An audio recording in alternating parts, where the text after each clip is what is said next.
고린도전서의 말씀인데요.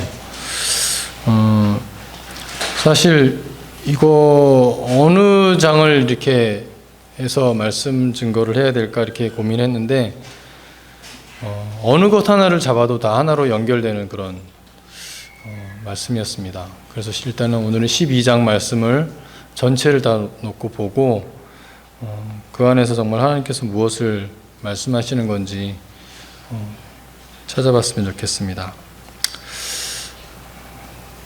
특히 이번 주 그 설교 말씀 준비는 힘들었던 것 같아요. 뭐 다들 잘 아시는 은사 이야기, 사랑 이야기, 성경에 있는 그대로 읽어도 아 그렇지라고 다 알만한 그런 내용들이어서 제가 뭐 거기다 뭘 덧붙이기가 참 어려웠습니다.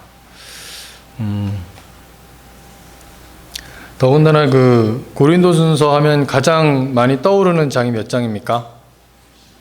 13장, 그 유명한 사랑장이죠. 아까 찬양도 했지만 그 13장이 있어서 사실 더 부담스러웠던 것이 사실입니다. 왜냐하면 그 사랑에 대해서 묵상하면 묵상할수록 내가 참 사랑하지 못하는 사람이구나 라는 생각 때문에 이런 내가 행동하지 못하면서 뭔가 이 사랑에 대해서 얘기한다는 것이 너무나 가증스럽기도 하고 사실 그랬습니다. 하지만 저는 이런 말을 할 자격은 없는 사람이지만 그래도 하나님의 말씀의 대언자로서 이 자리에 섰습니다. 여러분께서는 하나님 말씀에 오로지 하나님 말씀에만 귀를 기울이시기 바랍니다. 우리가 수요 예배 때도 우리 김용수 집사님께서 고린도 교회 상황을 너무나도 잘 이렇게 말씀을 해주셨어요. 다시 한번 생각해 보겠습니다. 그 고린도 교회 그 당시의 상황이 어떠했었는지 이렇게 생각나시는 대로, 기억나시는 대로 한번 누가 얘기 좀 해주시죠. 아무것도 기억 안 납니까? 네? 잘 안 들려. 마스크를 써서. 분열되고, 네, 시기와 다툼 뭐 이런 것도 있었고, 네, 그렇습니다. 고린도 그 도시는 항구 도시라고 그랬죠. 이렇게 항구 도시인데, 그래서 교역이 많이 일어났었고, 돈의 흐름이 굉장히 이렇게 많이 있었던 그런 곳이었던 것 같습니다. 그래서 돈이 많이 흘러나가니까 또 많이 이렇게 부유함이 있었겠죠. 다들 윤택하게 이렇게 부유하게도 많이 살았던 것 같습니다. 그러다 보니까 그 안에서 돈이 많아지면 뭐 자연스럽게 또 다툼이 나오죠. 서로 막 시기와 질투, 뭐 다툼 이런 것들이 또 많았었고, 그 다음에 그 우상 숭배도 심해졌었죠. 그리고 성적 타락도 타 도시와 비교가 되지 않을 정도로 이렇게 심했던 그게 그 당시 그곳의 문화였었던 것 같습니다. 그리고 고린도 지역 사람들은 우리는 좀 잘 살지 그런 우월감이 좀 많았던 것 같아요. 그래서 나는 잘났다라고 생각하는 그런 엘리트주의에 빠졌던 그런 사람들이 많이 있었습니다. 그런 곳에 복음이 이렇게 들어간 거죠. 그래서인지 그 영적 엘리트 의식이 또 팽배해 있었다고 합니다. 당시 고린도 교회에 하나님께서 많은 은사를 부어주셨는데 그 받은 은사를 놓고 쟤는 저런 은사를 가지고 있고 나는 이런 은사를 가지고 있어. 내가 좀 더 낫지? 뭐 이런 거. 쟤는 한 3개 받았는데 나는 한 2개 받았네. 왜 나는 2개밖에 안 되지? 막 이런 생각. 은사를 가지고 마치 이렇게 계급화시킨다라든지 또 은사를 가지고 서로 비교하는 그런, 그래서 나는 쟤보다 좀 더 나아. 또 하나님께 구하는 것도 나는 뭐 어떤 은사를 더 주세요 이런 것들. 이제 이런 그 교회 풍토가 있었다고 합니다. 그래서 바울 사도가 이제 그 얘기를 들은 거죠. 그 얘기를 듣고 열받아서 쓴 편지가 12장입니다. 이제 고린도전서 12장 말씀을 쭉 보면서 할 건데요. 성경을 펴시고요. 12장 말씀을 1절부터 쭉 같이 읽어보겠습니다. 1절부터 3절까지 말씀을 우선 같이 한번 읽어보겠습니다. 12장 1절부터 3절까지입니다. 시작. 형제들아, 신령한 것에 대하여 나는 너희가 알지 못하기를 원하지 아니하노니 너희가 알거니와 너희가 이방인으로 있을 때 말 못하는 우상에게로 끄는 대로 그대로 끌려갔었느니라. 그러므로 내가 너희에게 알리노니 하나님의 영으로 말하는 자는 누구든지 예수를 저주할 자라 하지 아니하고 또 성령으로 아니하고는 누구든지 예수를 주시라 할 수 없느니라. 아멘. 여기서 1절에 신령한 것에 대해서 얘기를 하고 있어요. 신령한 것. 여기서 이 신령한 것이라고 하는 것은 은사를 말하고 있습니다. 이게 말을 좀 꽈놨는데요. 결국 풀어서 보면 나름 신령하다고 생각하는 그들에게 바울이 얘기합니다. 형제들아, 은사에 대해 너희가 잘 알기를 원한다. 너희들은 은사가 뭔지 제대로 알고 있는 거냐라고 물어보는 거예요.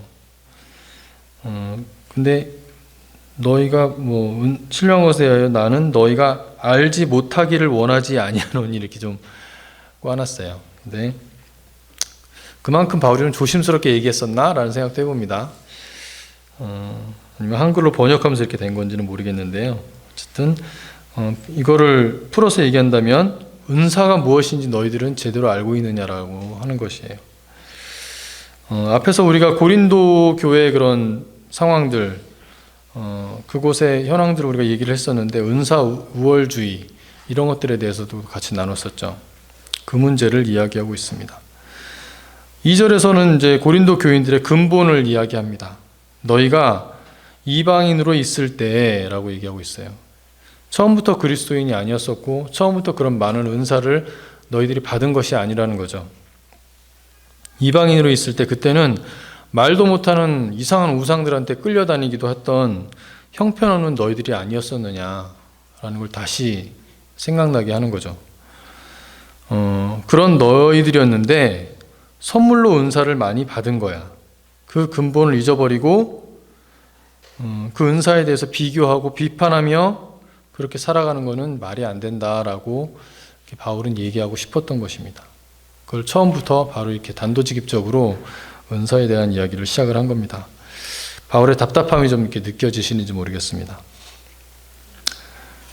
당시에는 우상들이 또 많아서 내가 믿는 우상으로 다른 우상을 이렇게 저주하는 그런 일들이 많았다고 그래요. 그래서 내 우상이 더 세지, 네 우상 네가 갖고 있는 것보다 내가 더 세, 이런 식의 것들도 많았다고 합니다. 근데 예수님을 아는 이런 것들도 하나님을 아는 그런 것들조차도 그런 동일선상에 놓고 비교하는 그런 일들이 많았다고 합니다. 그래서 그렇게 비교해서 예수를 저주하거나 할 수 없다라고 이야기를 하고 있습니다. 자, 계속해서 4절부터 7절까지 말씀을 또 함께 같이 읽어보겠습니다. 4절부터 7절입니다. 시작. 은사는 여러 가지나 성경은 같고 직분은 여러 가지나 주는 같으며 또 사역은 여러 가지나 모든 것을 모든 사람 가운데서 이루시는 하나님은 같으니 각 사람에게 성령을 나타내심은 유익하게 하려 하심이라. 여기서 은사와 직분과 사역에 대해서 그런 이야기를 하고 있죠. 여러분은 옆에 계신 분하고 은사가 같으십니까? 내가 가지고 있는 은사와 내 옆에 내 아내와 또 내 딸과 은사가 같으세요? 다 다르죠. 그리고 또 직분은 어떤가요? 직분도 다 다르죠. 어떤 분은 여기 보나팜 안에서는 양계 팀장으로 또 보나팜 팀장으로 또 영농 팀장으로 이렇게 각자의 그런 직분들이 있고요. 또 보나교에서는 어떤 회계로 또 이런 직분도 있고요. 또 양육사님은 사장님으로의 그런 또 직분도 있으시고 또 사회복지사로서의 그런 직분도 있고 또 집에 돌아가시면 아버지로서 또 엄마로서 또 아들로 딸로서 이런 여러 가지 그런 자기 위치가 있습니다. 다 다르죠.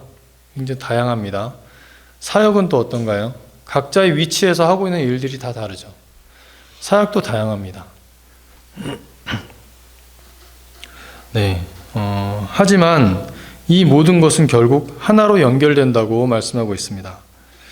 삼위일체 하나님으로 연결됩니다.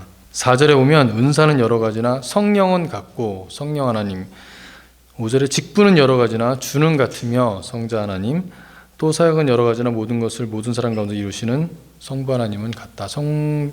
부성자 성령의 삼위 하나님은 으로 연결시켜 놓고 있습니다.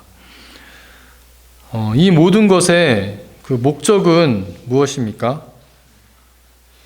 7절에 보면 각 사람에게 성령을 나타내심은 유익하게 하려 하심이라고 얘기하고 있습니다. 은사의 가장 중요한 핵심 문장입니다. 우리가 은사를 받고 또 사역을 하고 또 어떤 직분을 맡고 하는 것들의 가장 중요한 것들은 나의 유익을 위함이 아니라 하나님의 유익을 위해 또 우리 모두의 유익을 위함이라는 거죠. 이제 은사의 종류에는 뭐가 있는지 우리가 좀 알아보겠습니다. 8절부터 11절까지인데요. 이건 함께 교독해 보겠습니다. 제가 먼저 읽을게요. 어떤 사람에게는 성령으로 말미암아 지혜의 말씀을, 어떤 사람에게는 같은 성령을 따라 지식의 말씀을,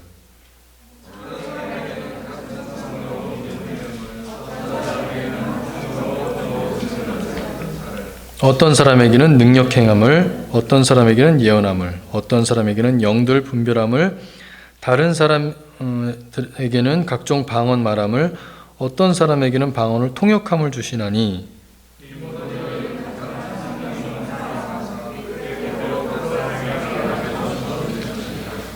그리고 28절도 같이 한번 읽겠습니다. 28절입니다. 시작.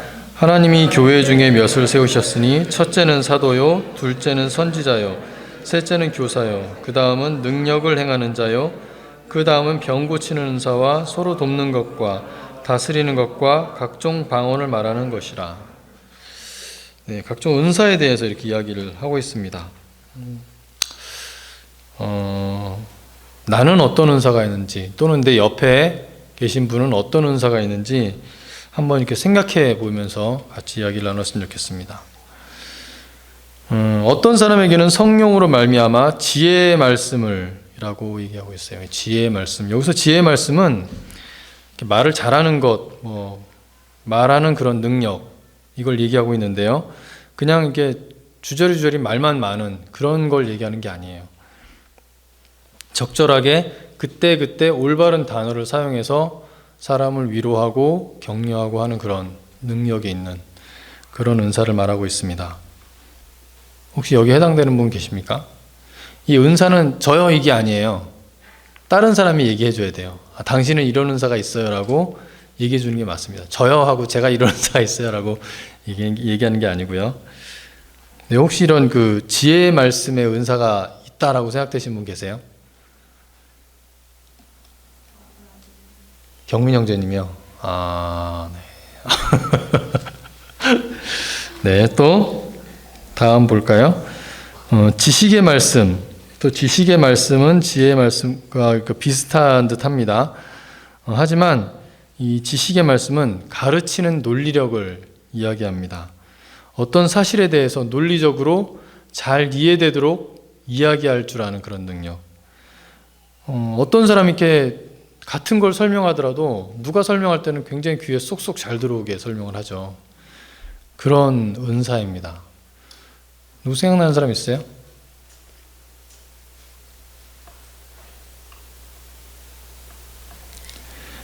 네, 뭐 억지로 생각 안 해도 돼요. 네. 그 다음에 또 이제 믿음의 은사라고 또 있습니다. 이건 우리가 흔히 말하는 믿음 그런 게 아니고요. 또 이렇게 귀가 얇아서 이렇게 무당이 하는 이야기, 또 사기꾼이 하는 이야기, 뭐 이렇게 아무거나 닥치는 대로 믿는 그런 걸 말하는 것도 아닙니다.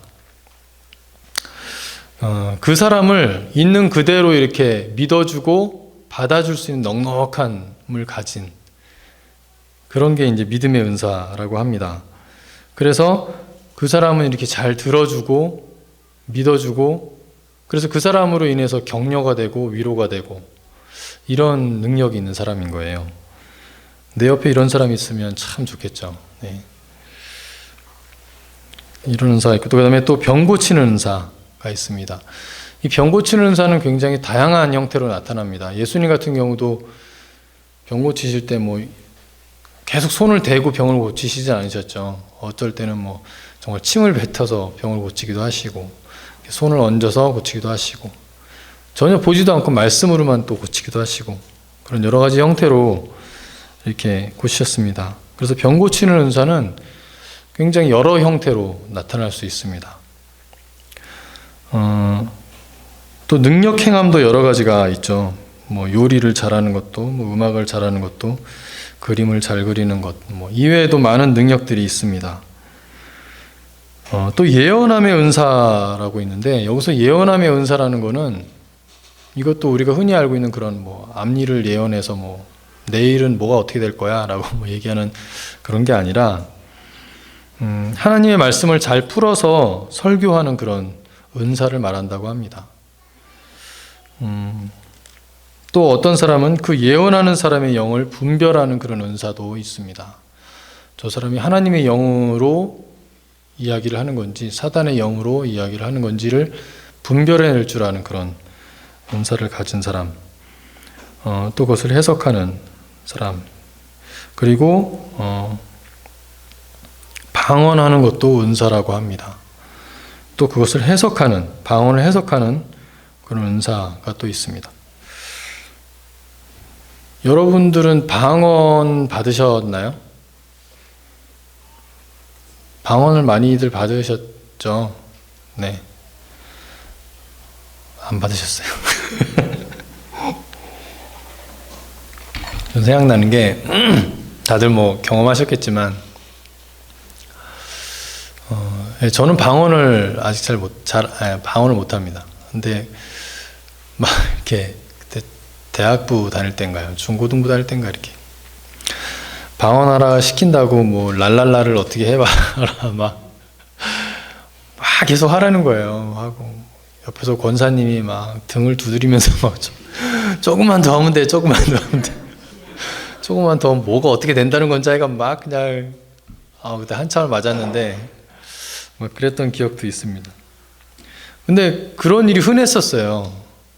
저기 삼각사 아니에요? 기도원 유명하잖아요. 나무 뽑는 기도원으로 거기 나무 한 그루를 뽑아야 방언이 나온다고 하잖아요. 밤새도록 나무 뿌리를 흔들고 막 기도를 해야, 이게 랄랄라를 해야 방언이 나온다는 거 아닙니까? 그래서 그런 것들이 있었어요. 근데 방언이라는 은사는 우리가 이렇게 구하고 노력하고 해서 얻어지는 것이 아니라 하나님의 일방적인 선물입니다. 그래서 방언 같은 경우도 선물로 받는 거죠. 그래서 이걸 그렇게 하는 것들이, 물론 그 간절함과 원함은 좋은데 그런 행위들은 참 좀 지금 지나고 생각해 보면 네, 그렇습니다. 네, 그래서 그 방언에 대한 우리의 그런 잘못된 관행들이나 생각들은 조금 바뀌어야 된다는 생각을 합니다. 또 어떤 사람은 사도로, 또 어떤 사람은 선지자로, 또 교사로도 세움을 받습니다. 어떤 사람은 또 그들을 돕는 자로도 또 이런 은사를 받죠. 이게 어느 거는 귀하고 어느 건 덜하다라고 얘기할 수가 없는 거예요. 11절이 중요합니다. 이 모든 일은 같은 한 성령이 행하십니다.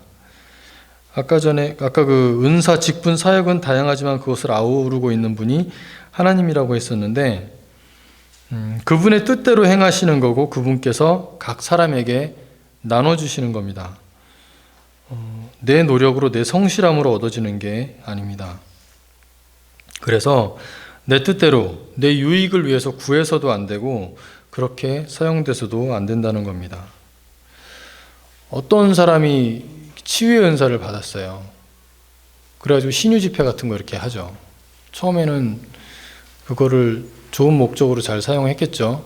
하나님께서 또 그럴 만한 사람이니까 은사를 주셨을 텐데.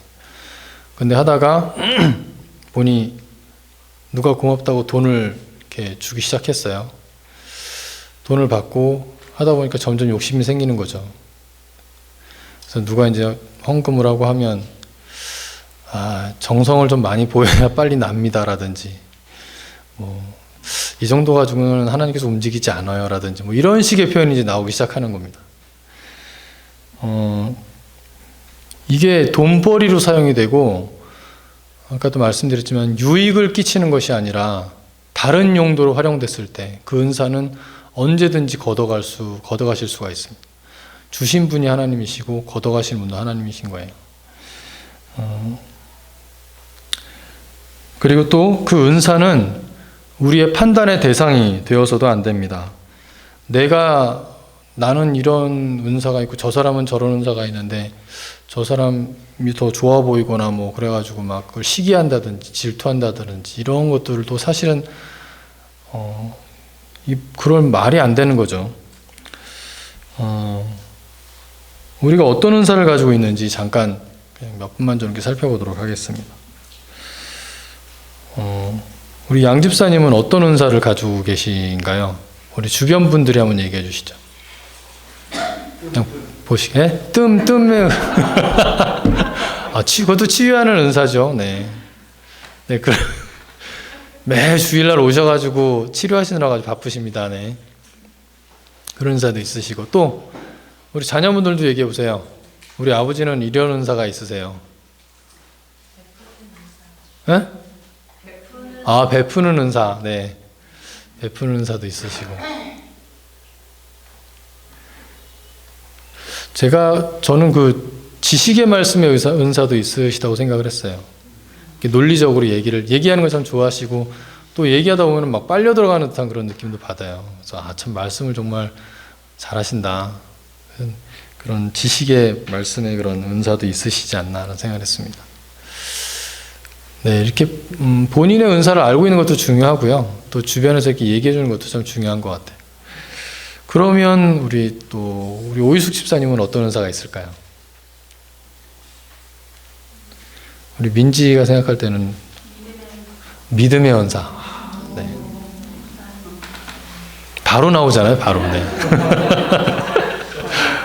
또 다른 분들이 보실 때는 집을 예쁘게 가꾸는 은사. 네. 그런 가꾸는 것들에 대한 은사도 있으시고. 네. 저는 생각해 보면서 이렇게 돌봄의 은사도 있으시다라는 생각을 했어요. 하시는 일도 그렇고.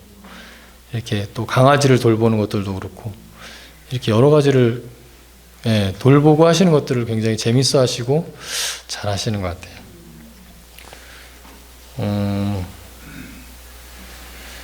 네, 한 분만 더 해볼까요? 우리 김용수 집사님 해볼까요? 네, 김용수 집사님은 어떤 은사가 있다고 생각하십니까? 네? 꾸준함. 네. 인내, 꾸준함, 네. 한결같으시죠, 네. 다 한 길이면 그냥 그 길이에요. 네.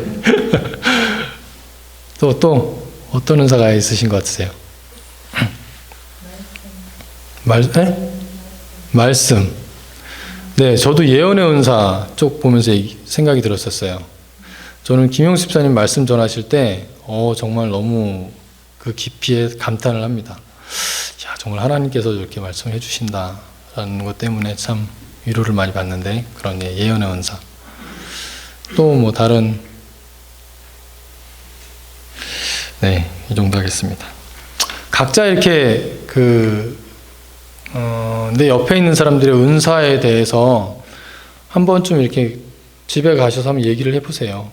그래서 가장 중요한 건 그것이 주변 사람에게 유익을 끼치고 있느냐라는 부분들을 같이 좀 잘 나눠보셨으면 좋겠습니다.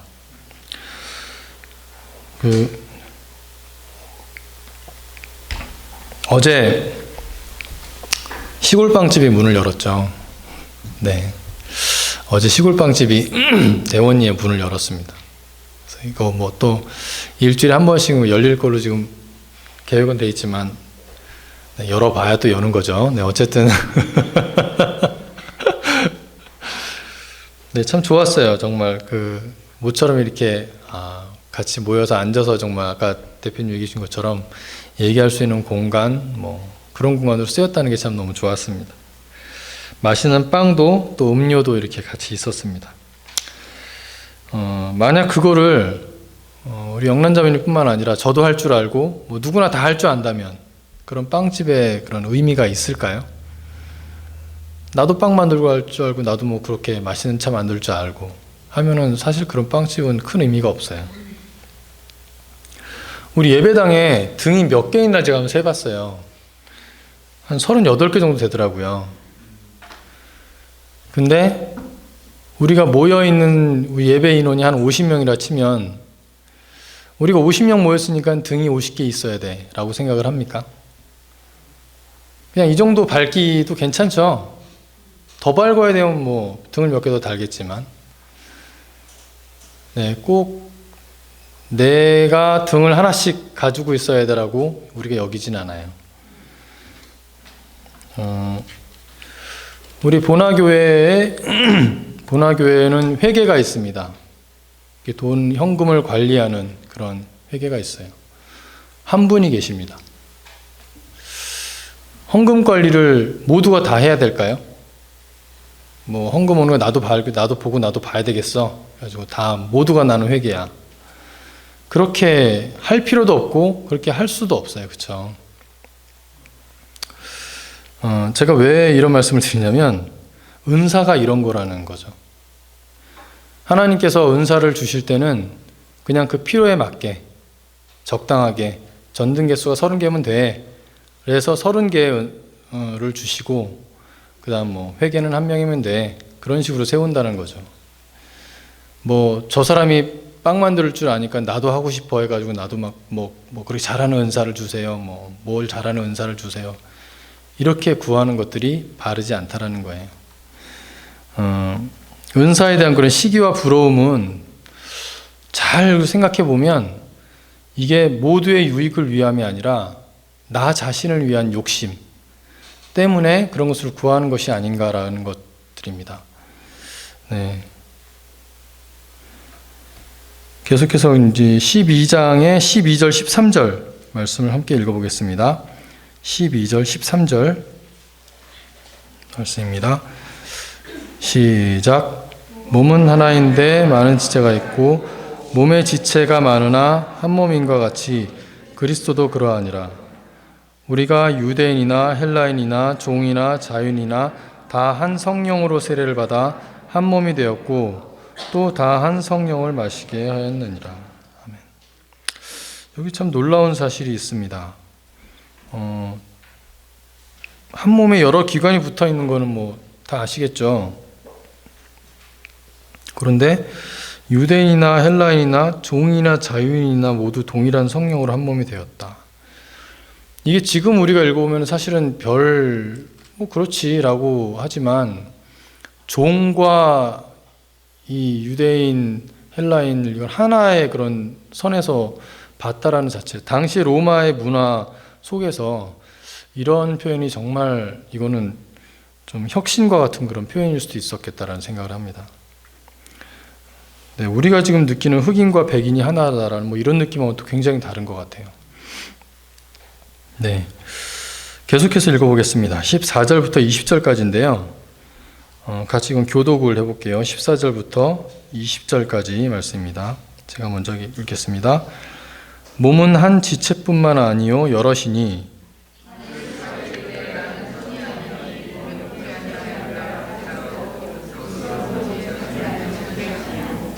또 귀가 이르되 나는 눈이 아니니 몸에 붙지 아니하였다 할지라도 이로써 몸에 붙지 아니한 것이 아니니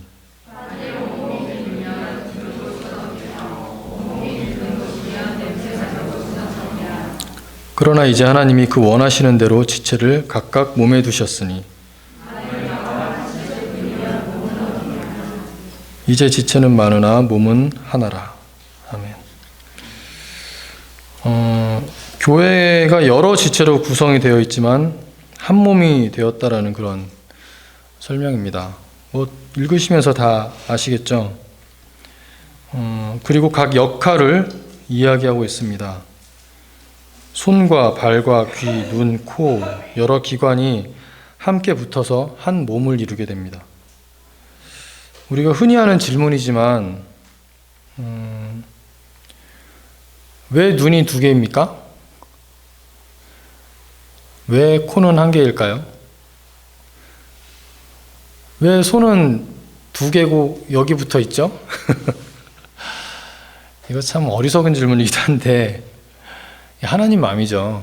네. 네, 하나님만 그 이유를 아십니다. 사람마다 손의 역할을 하는 사람도, 또 발의 역할을 하는 사람도, 눈, 코, 입의 역할을 하는 사람도 있습니다. 그런데 왜 나는 손의 역할을 해야 돼요? 왜 나는 발의 역할을 해야 돼요? 나는 왜 코의 역할을 해야 돼요? 라고 한다는 것은 그것은 하나님께서 그렇게 하신 거라는 거예요. 나는 그냥 그것에 순종하고 그것에 그 역할을 그대로 수행하면 되는 것이죠. 그리고 왜 쟤는 냄새만 맡아요? 왜 쟤는 맨날 뭘 쥐었다 놨다 그런 것만 해요? 왜 쟤는 걸어 다니기만 해요? 라고 얘기할 수 없다라는 거예요.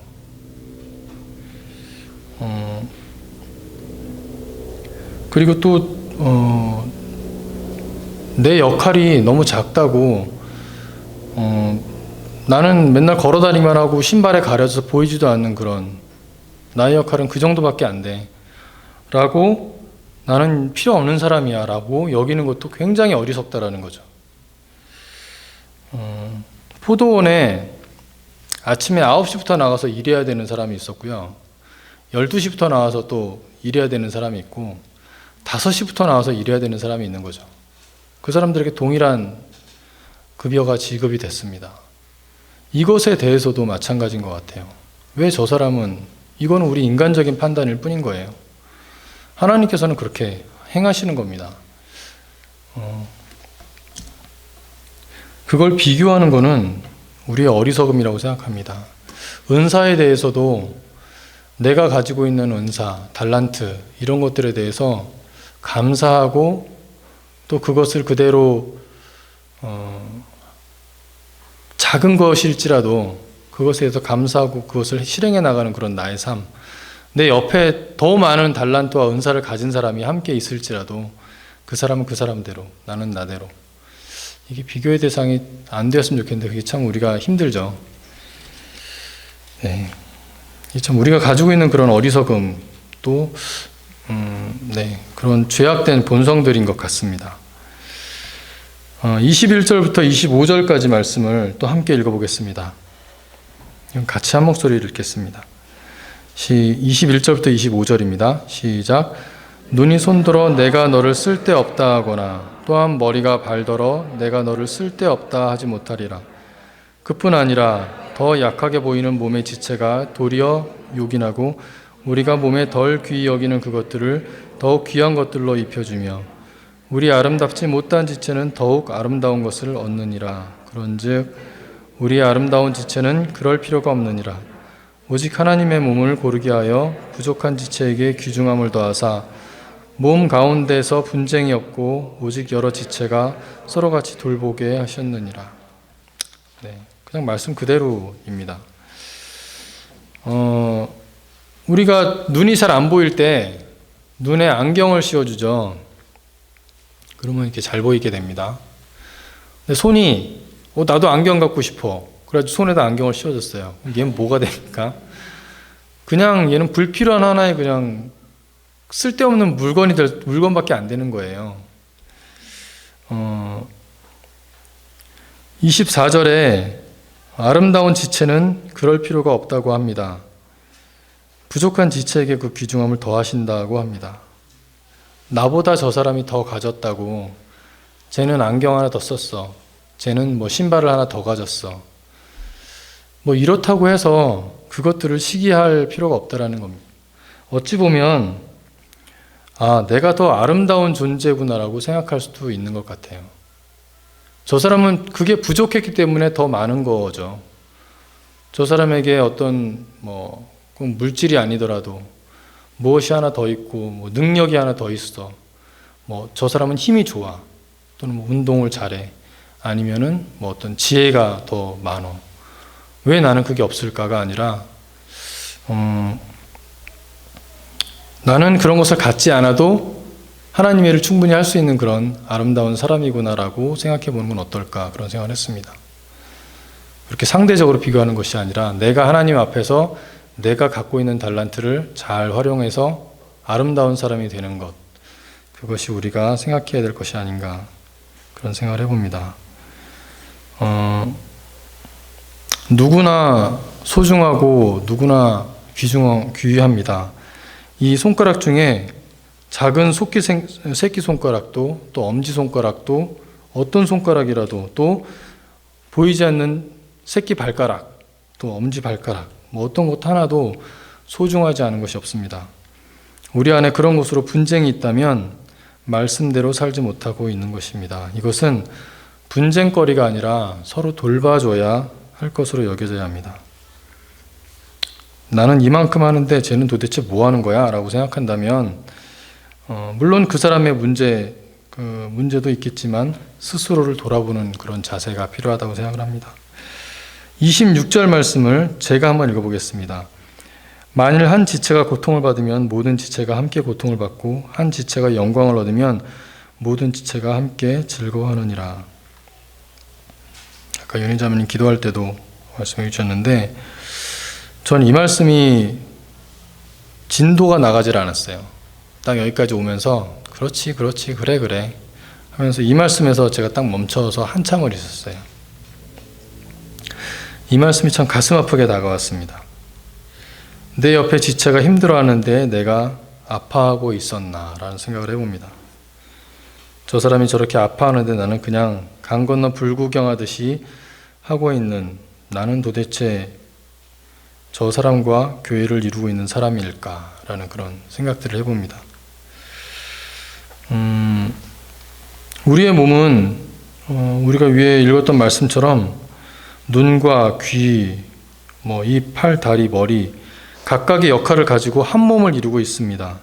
하지만 우리 몸에서 손가락 하나 다쳤을 때 이 손가락 하나 다친 게 손가락 하나의 아픔으로 끝나나요? 딱 여기만 아프고 끝나면 그런가요? 손가락 하나가 다치면 온몸이 비상이 걸리죠. 어디가 이렇게 칼에 찔렸다든지 가시에 하나 조그만 게 하나 찔려도 온몸이 비상이 걸립니다. 그리고 정말 아픔이 아픔으로 느껴지는 거죠. 우리가 몸이라고 비유한 것은 그 정도의 그런 밀접함이 있어야 된다라고 저는 생각을 해요. 근데 우리가 손을 다쳤고 눈이 아프고 코가 아프고 그렇게 할 때 눈이 아프다고 다른 소리나 발이 불평불만을 합니까? 눈 쟤는 왜 또 아파가지고 막 그러는 거야. 병원을 가게 만들어. 이런 것들은 내 몸에서 절대 나타나지 않죠. 손이 다쳤다고, 가시 박혔다고, 왼쪽 손이 쟤 때문에 내가 일을 더 하네, 이런 거. 바늘 어딨어 도대체, 이런 반응이 없는 거예요. 다쳤으면 그것을 낫게 하기 위해서 모든 기관들이 다 최선을 다해서 움직입니다. 빨리 병원을 찾아가야 되고, 빨리 약을 찾아야 되고, 빨리 치료를 해줘야 되고, 이런 게 당연히 나와야 되는 게 몸에 하나 된 몸이라는 거예요. 저는 여기서 굉장히 쇼킹함을 받은 거예요. 나는 그렇지가 않은 거예요. 왜 나는 안 그럴까? 저 사람들의 아픔과 저 사람들의 슬픔과 고통 속에서 나는 왜 그런 반응이 없지? 라는 것들에 대해 그런 생각에서 이 절이 움직이지가 않는 거예요. 한 몸됨의 특징이 그렇습니다. 지금도 사실은 저 자신을 바라보면서 무거운 마음입니다. 한 몸을 이룬다는 것은 성경 말씀을 절대 추상적이지 않다고 생각해요. 그냥 말씀이니까 그럴 수 있어라고 그냥 그렇게 넘어가지가 않더라고요. 그래서 내가 정말 내 자신이 교회로 서 있는가, 바른 공동체, 바른 한 몸으로 함께 하고 있는가, 라는 것들에 대해 좀 진지하게 생각을 해보게 됐습니다. 네, 마지막으로 27절에서 31절까지 말씀입니다. 같은 한 목소리로 같이 한번 읽어보겠습니다. 27절부터 31절까지 말씀입니다. 시작. 너희는 그리스도의 몸이요 지체의 각 부분이라. 하나님이 교회 중에 몇을 세우셨으니 첫째는 사도요, 둘째는 선지자요, 셋째는 교사요, 그 다음은 능력을 행하는 자요, 그 다음은 병 고치는 은사와 서로 돕는 것과 다스리는 것과 각종 방언을 말하는 것이라. 다 사도이겠느냐? 다 선지자이겠느냐? 다 교사이겠느냐? 다 능력을 행하는 자이겠느냐? 다 병 고치는 은사를 가진 자이겠느냐? 다 방언을 말하는 자이겠느냐? 다 통역하는 자이겠느냐? 너희는 더욱 큰 은사를 사모하라. 내가 또한 너 가장 좋은 길을 너에게 보이리라. 아멘. 계속 말씀드린 것처럼 우리는 그리스도의 몸이고 지체의 각 부분입니다. 같은 눈이라도 사람마다 모두 다릅니다. 같은 손이라도 어느 누구 하나 지문 하나까지도 같지 않습니다. 하나님은 여러 모양으로 우리를 세우셨습니다. 은사는 하나님께서 일방적으로